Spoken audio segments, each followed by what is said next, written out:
historiografi atau penulisan sejarah tentu banyak dipengaruhi oleh berbagai faktor. Kadang-kadang juga faktor sosial politik, bahkan juga bias peneliti terjadi di dalam penulisan sejarah. Nah, tentu dengan hal ini jawaban pentingnya justru adalah bagaimana kita mengundang rekan-rekan untuk melakukan riset-riset sejarah secara serius dalam mengungkap peran umat di dalam berkontribusi bagi perjuangan dan juga kemerdekaan Indonesia. Nah, artinya kita memang krisis dalam penelitian dan pendidikan sejarah karena kondisi di mana pada faktanya kita banyak sekali bergantung ya dalam menulis tentang sejarah dari data-data yang ada dalam sudut pandang penjajahan, sudut pandang kolonial, sudut pandang Belanda.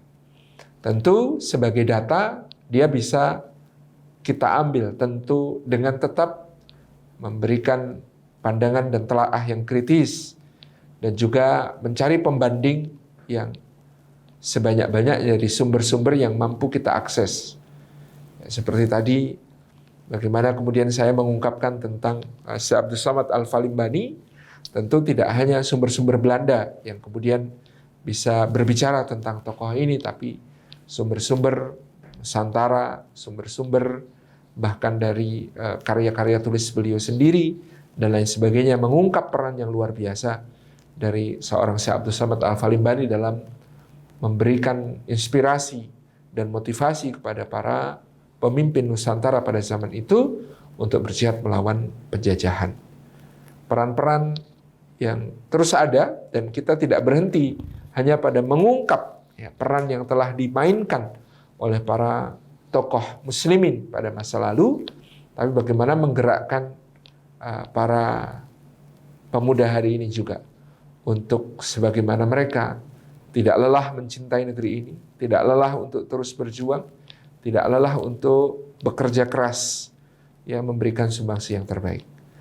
Jadi memang sejarah itu ada wilayah-wilayah yang mengalami bias penulisan dan penggambaran yang tentu senantiasa harus kita telaah secara kritis, sekaligus kita ungkap hal-hal baru yang bisa menjadi wacana pembanding.